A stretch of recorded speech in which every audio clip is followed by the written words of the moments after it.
Friends, क्या हाल है। आज हमारा टॉपिक जो है बच्चों, ये जो है first and second world war के बाद होने वाले तमाम परिवर्तन जो कि अंतर्राष्ट्रीय स्तर पर, ग्लोबल स्तर पर हुए, उनको हम देखने वाले हैं बच्चों। फर्स्ट वर्ल्ड वार आपको पता होगा 1914 से लेकर और 1918-19 तक ये जो चला था। तो इसके बाद क्या हुआ कि लोगों को समझ में आने लगा कि विश्व शांति के लिए कोई ऑर्गेनाइजेशन या संगठन होना ज़रूरी है। आपको पता होगा बच्चों कि जर्मनी की हार के बाद तो वर्साय की संधि हुई थी, जो कि 1919 में हुआ था बच्चों। उन्हीं सबको देखते हुए विश्व शांति के पहल पर कि आपस में ये विवाद ना हो, इस तरीके से दोबारा संघर्ष स्ट्रगल ना हो, तो लीग ऑफ नेशन की स्थापना हो रही है बच्चों, जिसे राष्ट्र संघ कहा जाता है। यहाँ आज का टॉपिक हमारा लीग ऑफ नेशन मुख्यतः है, और सेकंड टॉपिक है बच्चों यूनाइटेड नेशन, यूएन जिसे कहते हैं। तो यूएन के भाग हम समझेंगे, हम समझने वाले हैं और भी चीज़ें, महासचिव और ऐसी चीज़ें। तो हम फर्स्ट ऑफ ऑल देखते हैं कि what is league of Nations. League of nation को बच्चों राष्ट्र का संघ भी कहा जाता है। उस समय के जो भी देश थे उन लोगों ने मिलकर आपस में ये लीग ऑफ नेशन बनाया था, लेकिन इसकी कुछ विफलता, कुछ कमियों के चलते 1946 में इसका डिजॉल्व हो रहा है, ये इसका विघटन हो रहा है बच्चों, ठीक है, 1946 में। उसके बाद क्या हो रहा है, उसके बाद अगली संगठन या संस्था जो भी है यूनाइटेड नेशन, इसका निर्माण हो रहा है बच्चों। पहले हम लीग ऑफ नेशन को देखते हैं। लीग ऑफ नेशन क्या है? तो लीग ऑफ नेशन जिस कॉन्फ्रेंस के तहत बना था उसका नाम था बच्चों Paris peace conference. Paris peace conference का मतलब होता है शांति समझौता या कॉन्फ्रेंस, ठीक है बच्चों। शांति से संबंधित कॉन्फ्रेंस या सभा थी, ये पेरिस में हुई, 1920 में हो रही है बच्चों। और इसका मुख्यालय हेडक्वार्टर था जिनेवा में, जिनेवा जो कि स्विट्जरलैंड में पड़ता है बच्चों। तो हमारा पहला जो क्वेश्चन यहाँ पे आंसर ये बन रहा है कि लीग ऑफ नेशंस का हेडक्वार्टर कहाँ पे है? हेडक्वार्टर जिनेवा या स्विट्जरलैंड में है बच्चों। तो ये कहानी है। इनका मेन उद्देश्य था aimed to promote international cooperation and achieve peace and security. इनका मेन एम क्या था, टारगेट क्या था, लक्ष्य क्या था बच्चों? तो इनका मेन एमिंग जो था वो था कि जिससे कि ये विश्व के स्तर पर शांति पा सके, शांति और सुरक्षा के मेन उद्देश्य के लिए इनका निर्माण हुआ था, जो भी ये आपकी संस्थाएं बनी थी बच्चों।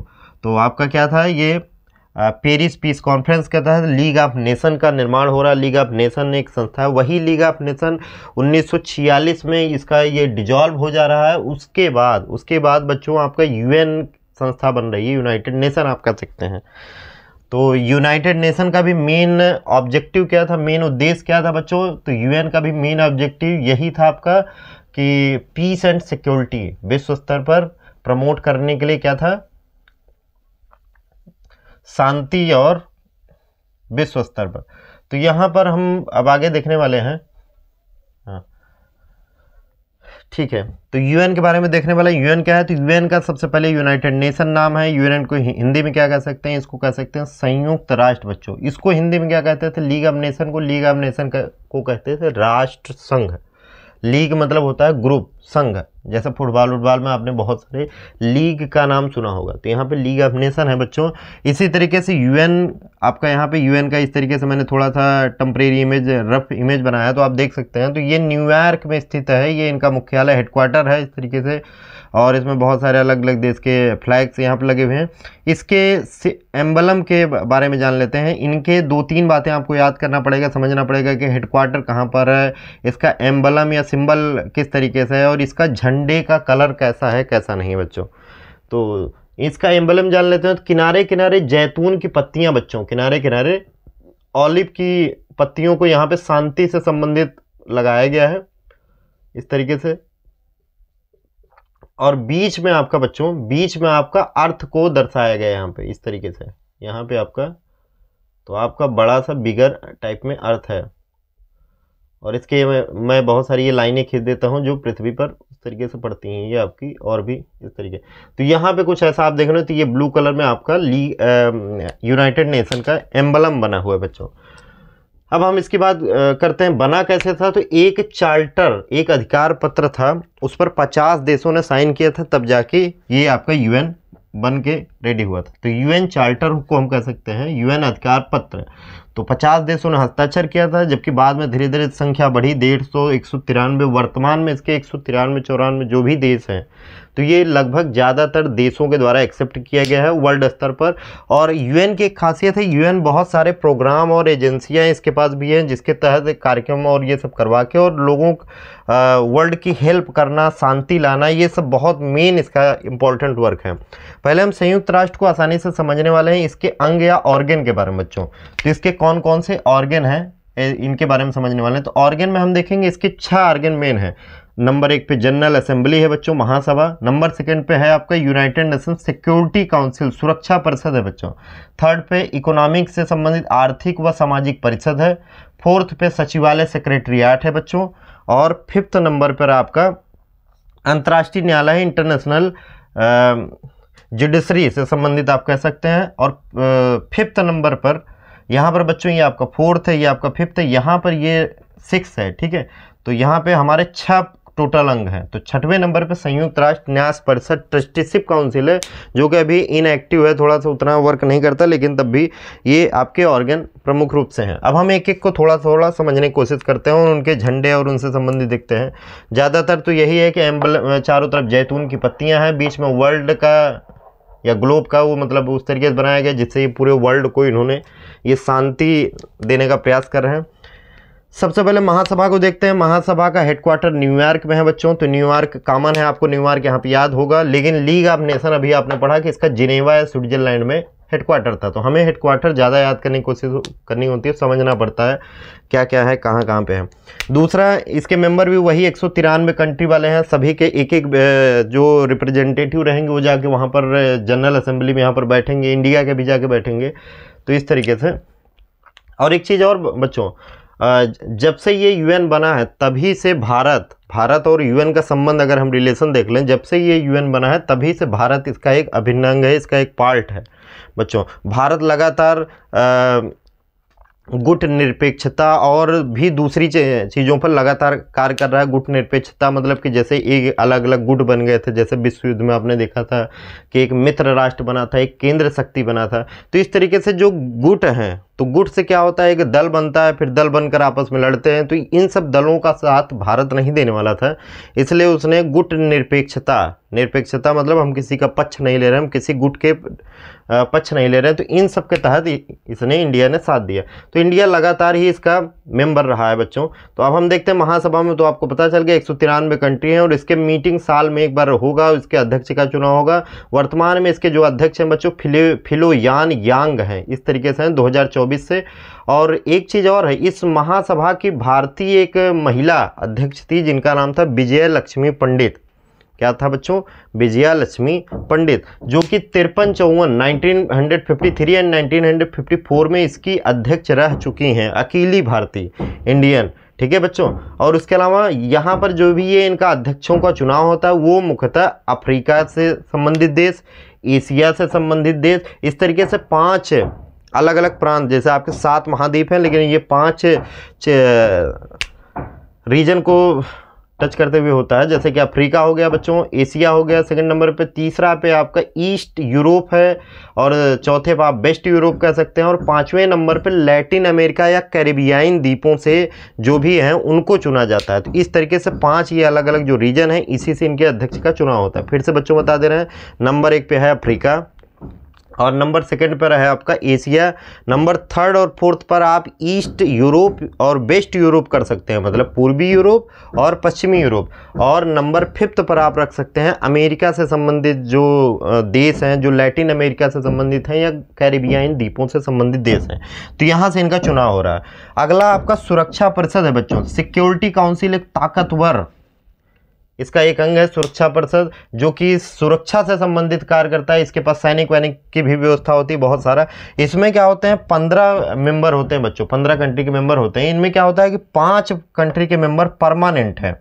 तो 5 परमानेंट हैं, तो जिनमें इंडिया नहीं है, आपको पता होगा, चाइना है, फ्रांस है, रूस है, यूनाइटेड किंगडम अंग्रेजों वाला देश है जिसे यूके कहा जाता है, और अमेरिका है बच्चों। तो ये पांचों देश परमानेंट इसके स्थायी सदस्य हैं, और दूसरे जो बचे हुए 10 देश हैं, तो 5 और 10 कुल मिला के 15 देश इसके हैं।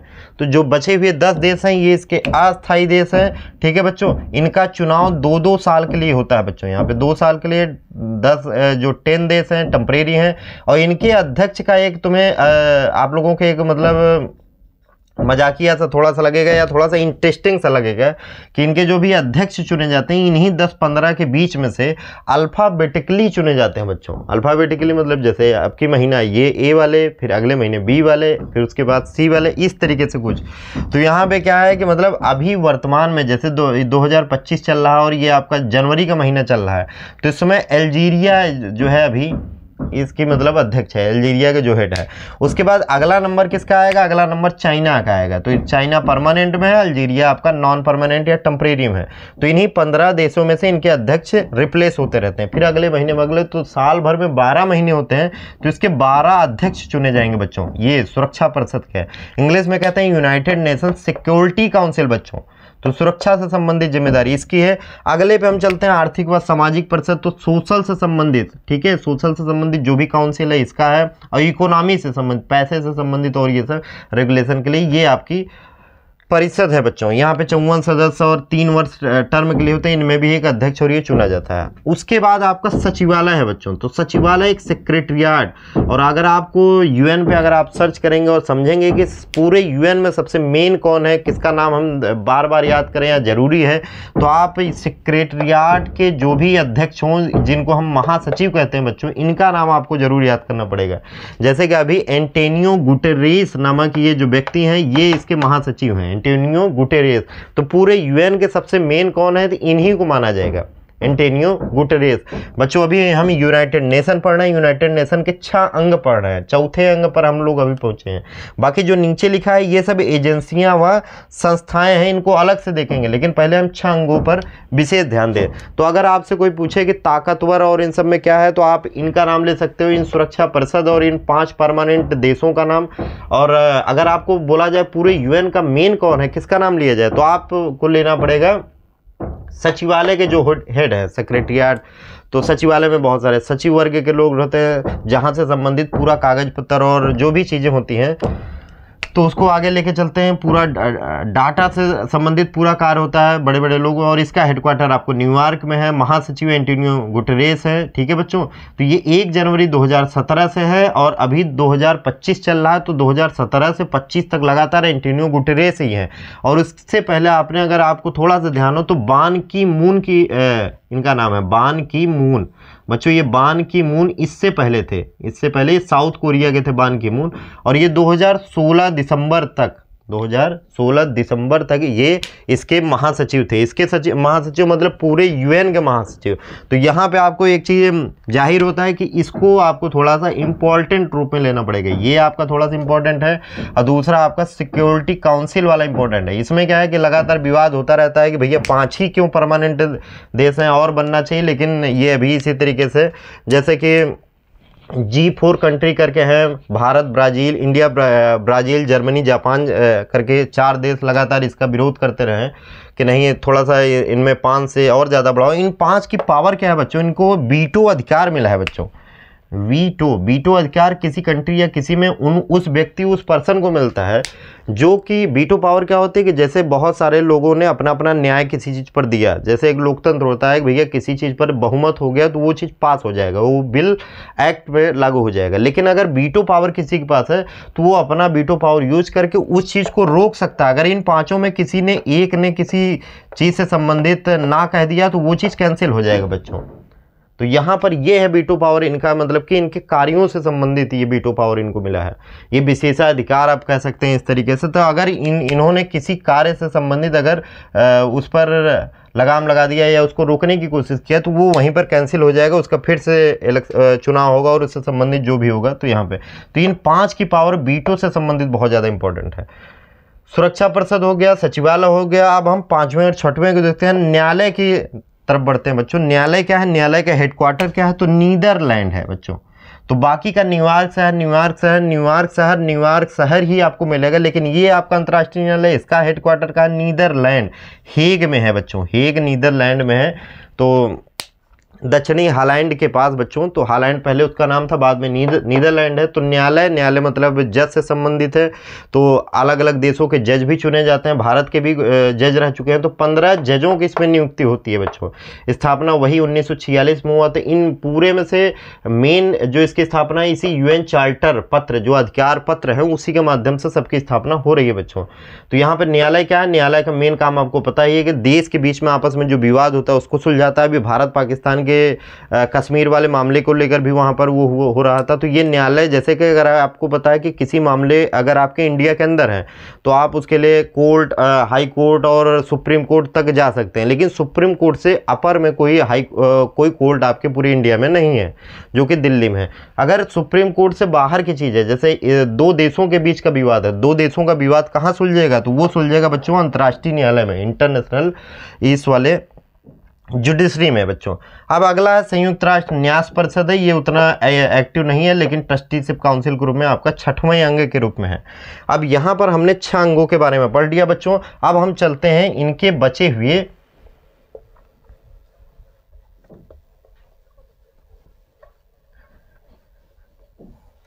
हुए स्वतंत्र संस्थाओं व एजेंसियों की तरफ। तो स्वतंत्र संस्थाएं आपकी क्या है, एजेंसियां क्या हैं, उसकी तरफ चलते हैं।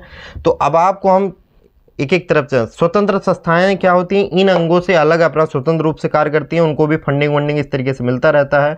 बहुत देश इनको मतलब फंडिंग के रूप में देते भी हैं। जैसे कि विश्व बैंक है, इंटरनेशनल रूप में एक बैंक की स्थापना हुई है विश्व बैंक की। इंटरनेशनल मॉनेटरिंग फंड के रूप में, इंटरनेशनल जो है मुद्रा कोष के रूप में IMF है बच्चों। इसी की तरह आपका WHO है, WHO है। WHO का नाम आपको अच्छे से याद होगा, भारत पोलियो प्रोग्राम से संबंधित, अभी कोरोना वैक्सीन से संबंधित। तो बहुत सारी चीज़ों में ये WHO अनेक कंट्री में बहुत सारी एक नियम बनाकर और उस तरीके से फंडिंग के रूप में बहुत में चीज़ों में हेल्प करता है, चाहे वैक्सीन के रूप में है, चाहे जिस चीज़ रूप में है। तो WHO का अगर हम यहाँ पे लोगो देखें तो बीच में एक सांप इस तरीके से डंडी से संबंधित है, जो कि पृथ्वी का यहाँ पे या ग्लोब बना हुआ, किनारे किनारे वही जैतून की पत्तियाँ लगी हुई हैं। इसका हेडक्वार्टर भी बच्चों जिनेवा में है। तो WHO का हेडक्वार्टर सेम वैसे है जैसे लीग ऑफ नेशन का है। तो यहाँ पे WHO एक इम्पॉर्टेंट भूमिका रखता है। अब ऐसे ही इंटरनेशनल लेबर ऑर्गेनाइजेशन की तरफ चलते हैं, जिसे श्रम संगठन भी कहते हैं। श्रम संगठन मजदूरों से संबंधित है। बीच में आप गियर की तरह बहुत सारे दांते से संबंधित ये देख पा रहे हैं, ये लगा हुआ है, बीच में येलो लिखा है, किनारे वही जैतून की पत्तियां लगी हुई हैं। तो ये इसका लोगो एम्बलम है बच्चों, इंटरनेशनल श्रम संगठन। तो अंतर्राष्ट्रीय स्तर पर जो भी लेबर से संबंधित है, मतलब कि मिनिमम इनको मजदूरी कितनी होनी चाहिए, बेजेस कितना होना चाहिए, कहीं पर मजदूरों से संबंधित कोई दिक्कत हो रही, तो जो नियम है ये सब लागू किए जाते हैं। अगला है फूड एंड एग्रीकल्चरल ऑर्गेनाइजेशन आपका है, खाद्य एवं कृषि संगठन से संबंधित है। इसका भी इस तरीके से गेहूं ये बालियों के रूप में देख सकते हैं, और यहाँ पे FAO करके लिखा है, FAO ये इसका लोगो बना हुआ है। तो फूड एंड एग्रीकल्चरल ऑर्गेनाइजेशन के रूप में बच्चों, तो ये खाद्य एवं कृषि संगठन के रूप में कार्य करता है। तो वर्ल्ड के स्तर पर खाद्य की उपलब्धता सुनिश्चित कराता है और कृषि से संबंधित कार्यों को देखता है। उसके अलावा पर्यावरण से संबंधित यहाँ प्रोग्राम एक चल रहा है, यूनाइटेड नेशन एनवायरमेंटल प्रोग्राम। ये तो अभी कुछ ही है, इसके अलावा भी बहुत सारी संस्थाएं एजेंसियां UN के अंतर्गत काम कर रही हैं स्वतंत्र रूप से। इसके अलावा बच्चों से संबंधित United nation international child emergency fund के रूप में है बच्चों। तो अंतर्राष्ट्रीय स्तर पर चाइल्ड इमरजेंसी फंड के रूप में ये यूनिसेफ कार्य करता है बच्चों, जो कि बच्चों से संबंधित और किशोर बालिकाओं से संबंधित और भी बहुत सारी चीज़ों से संबंधित पूरी चीज़ों की उपलब्धता की सुनिश्चित करता है, कि देखता है कि मतलब कहाँ पर मृत्यु दर कितना है, किस तरीके से, और क्या क्या चीज़ है, कहाँ पर दिक्कत हो रहा है, कुपोषण से संबंधित, माल न्यूट्रिशन से संबंधित चीज़ें हैं बच्चों।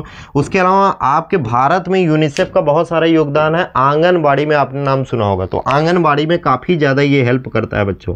तो जैसे कि आपको पता है WHO काफ़ी वर्क कर रहा है इधर, ये आंगनबाड़ी ये आपका यूनिसेफ कर रहा है बच्चों। तो यूनिसेफ के अलावा यूनेस्को विश्व की जितनी धरोहर है, जितनी कल्चरल और साइंटिफिक और जो भी ऑर्गेनाइजेशन है उनके ऊपर यूनेस्को कार्य करता है। यूनेस्को का ये लोगो देख सकते हो, यूएन से यूनाइटेड नेशन हो जाएगा, ई से एजुकेशनल हो जाएगा बच्चों, एस से साइंटिफिक हो जाएगा और सी से कल्चरल हो जाएगा, ओ से ऑर्गेनाइजेशन हो जाएगा। तो यहाँ पे क्या है कि वैज्ञानिक और ये आपका वैज्ञानिक हो गया बच्चों, और ये एजुकेशनल आपका शिक्षा से संबंधित है, सी कल्चरल सांस्कृतिक ऑर्गेनाइजेशन करके है। तो ये ज़्यादातर जो भी पुरानी इमारत, धरोहर और ये सब रहती है उनको बचाने की कोशिश करता है यूनेस्को। जैसे कोई मंदिर हो गया, मस्जिद हो गया, कुछ हो गया, तो वो सब अगर कभी आप गए हो तो उधर देखे होंगे तो एक बड़ा सा बोर्ड लगा रहता है, उस पर लिखा रहता है यूनेस्को की विरासत धरोहर ऐसा कुछ। तो इसका मतलब यूनेस्को उस पर कार्य कर रहा है, उसको बचाने की कोशिश कर रहा है। तो ये सब यूनेस्को का वर्क है। तो ऑल वर्ल्ड में इसके प्रोग्राम चलते हैं। इसका हेडक्वार्टर पेरिस में है बच्चों। तो यूनेस्को का हेडक्वार्टर पेरिस में है। तो आपको याद क्या करना है कि आपने यहाँ पे न्यायालय पढ़ा, तो न्यायालय का हेडक्वार्टर आपको हेग या नीदरलैंड याद करना है, बाकी का आपको न्यूयॉर्क याद करना है। लीग ऑफ नेशन का याद करना था आपको जिनेवा में बच्चों। इधर जिनेवा आपका हु का भी है, WHO का भी, ये भी कई बार पूछ लेता है हु का मुख्यालय कहाँ, तो आपको जिनेवा बताना है। ऐसे ही परमाणु ऊर्जा से संबंधित ये आपका इंटरनेशनल एटॉमिक एनर्जी और एजेंसी के रूप में काम करता है, जो परमाणु ऊर्जा से संबंधित कार्यों को रोकने का काम करता है। तो आज के लिए बस इतना ही, और आगे टॉपिक के लिए आप बने रहें। जय हिंद, जय भारत, धन्यवाद।